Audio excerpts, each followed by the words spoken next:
All right, today we are going to walk through step by step how to set up one of the most powerful indicators out there.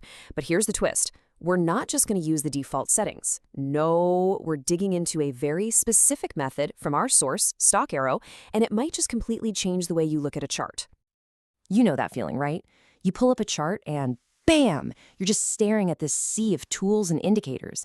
It's so easy to get completely overwhelmed and just lost in all that noise. So let's cut through all of that.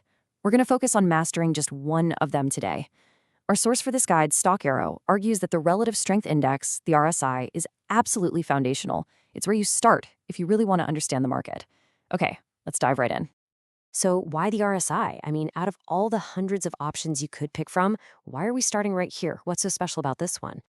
While Stock Arrow calls it a total powerhouse for figuring out market momentum. You know, the actual speed and strength behind price moves.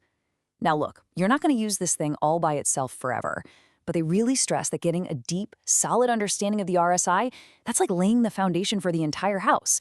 It's a non-negotiable building block. All right, enough talk. Let's get our hands dirty. First things first, we've got to actually get this indicator onto your chart. We're going to be using TradingView for this, but the process is pretty similar on most platforms. It's super simple, really just 3 quick steps. You're going to head up, click on Indicators, type RSI into that little search bar, and then just select Relative Strength Index from the list that pops up. The moment you click it, you'll see a whole new panel appear right below your main price chart.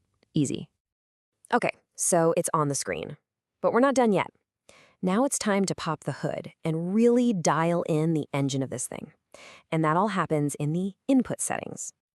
So how do you find them? Just move your mouse over the RSI title in the top left corner of its panel. See that little gear icon that shows up? That's what you want. That's your gateway to customizing everything. Go ahead and give that a click. Okay, in here, there are 2 really important inputs. First is length. We're going to leave that at 14. That's pretty much the industry standard, so no need to mess with it. But the second one, source, this is a big one. We need to make absolutely sure it's set to close. And here's why Stock Arrow says that's so critical. The closing price is the final word. It's where that day's battle between the buyers and the sellers finally settled. It's the most important price of the day. All right, inputs are dialed in. Next up, we're heading over to the style settings.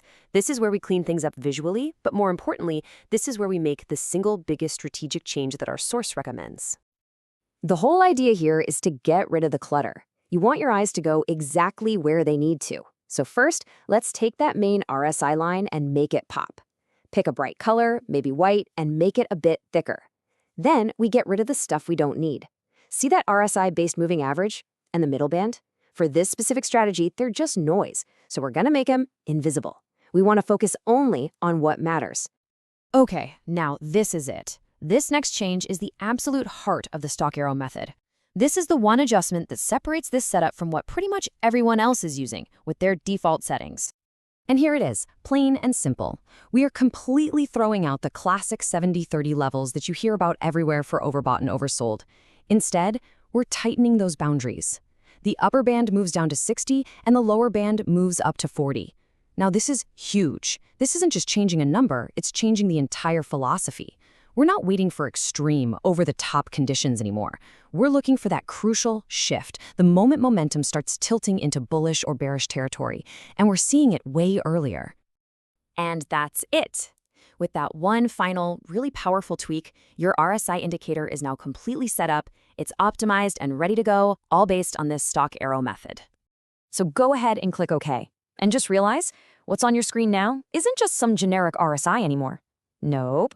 You've got a customized tool now, a tool built on a specific framework designed to help you see the market in a whole new light.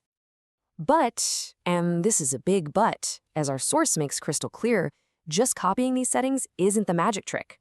The real power, the real edge, comes from understanding why. Why 60? Why 40? It's all about the logic and the strategy behind those numbers. And that really is the million-dollar question, isn't it? What kind of market behavior do these new levels actually show us? What secrets about momentum and trend strength are we unlocking by using 60 and 40? Well, that's exactly what we're going to tear apart in the next part of this series. We're going to uncover the entire strategy behind this setup, so you're not going to want to miss it.